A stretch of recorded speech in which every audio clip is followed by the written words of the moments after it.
College basketball lives on moments, commitments, decommitments, shock flips, and the recruits who could have changed entire eras. A single five-star choosing a different school can rewrite decades of history. Today, we're diving into 5 alternate worlds, 5 decisions that almost happened, 5 superstars who were this close to choosing a different path. And we're not just imagining them on those teams. We're projecting how they would have changed rosters, legacies, and entire seasons. This is the biggest what-ifs in college basketball recruiting history.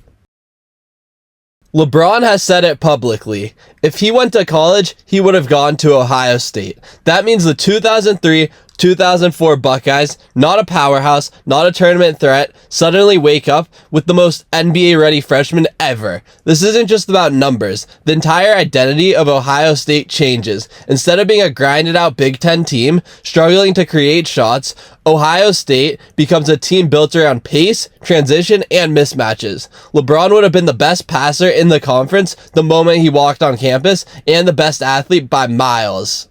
All the players on that roster benefit instantly. Ohio State becomes a national TV attraction every week. The Buckeyes become the story of the season. And in March, a program that missed the tournament in real life becomes a top 3 Big Ten team with a shot at the Elite 8. LeBron didn't need college to become a superstar, but Ohio State definitely needed LeBron.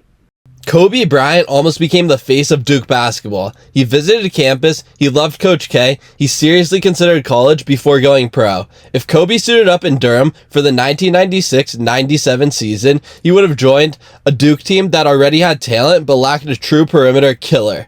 Instead of being a quick, athletic, defensive-focused squad, Duke gains an instant number 1 option who thrives in isolation and late clock situations.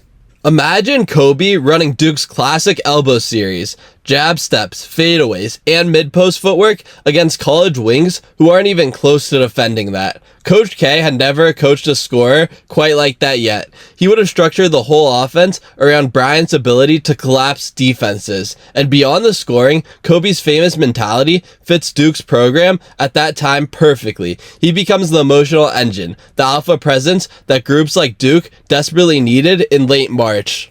The Blue Devils still had Elton Brand coming in, so Kobe potentially becomes the bridge between generations of Duke stars. Instead of Duke being very good, they become terrifying, a legit title contender, and Kobe's NBA legend starts with a college chapter that might have been one of the greatest one-and-dones ever.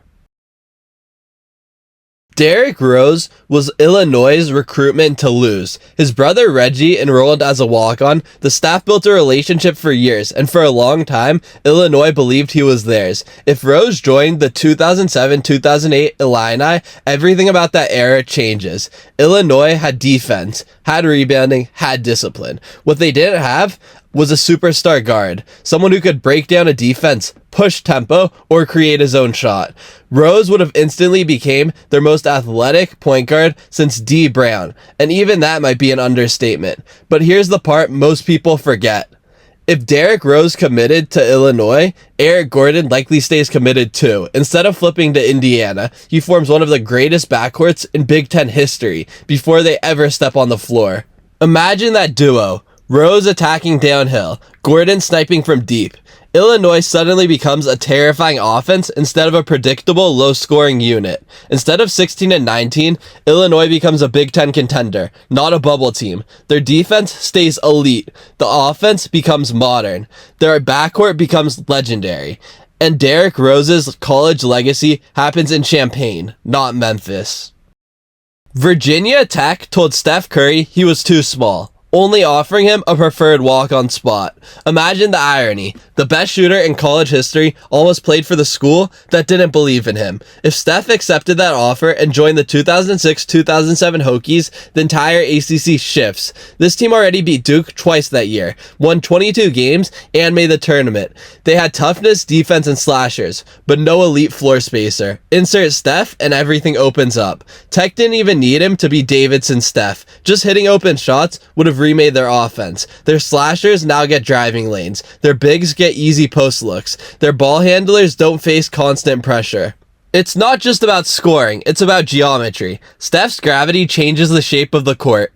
Virginia Tech would have had a legitimate claim as a top 10 team in the country and possibly an ACC title threat. And watching Steph Curry hit 8 threes a night, that would have been must-watch basketball every single week.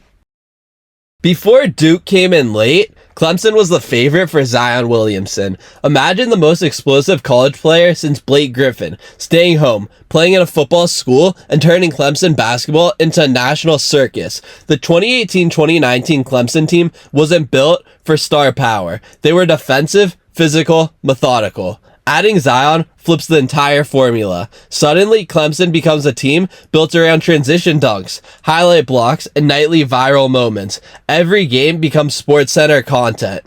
He changes the way opponents scout them. Clemson had no dominant interior presence. Now they maybe have the most dominant rim finisher of the decade. They weren't a big TV draw. Now ESPN is showing Clemson 5 times a month. The ACC landscape flips too. Zion versus UNC, Zion versus Duke, Zion versus Virginia's elite defense. Clemson goes from fringe tournament team to a program playing for top 4 ACC seeding. Zion at Clemson isn't just a good fit. It's probably the single biggest boost Clemson basketball could realistically ever receive. College basketball is shaped by the choices of teenagers, the most unpredictable variable in sports. A different signature here or there changes championships, coaching careers, and the entire landscape of the game. Those 5 what-ifs remind us just how close programs were to rewriting history. Thanks for watching. Please like, comment, and subscribe, and I will see you in the next one.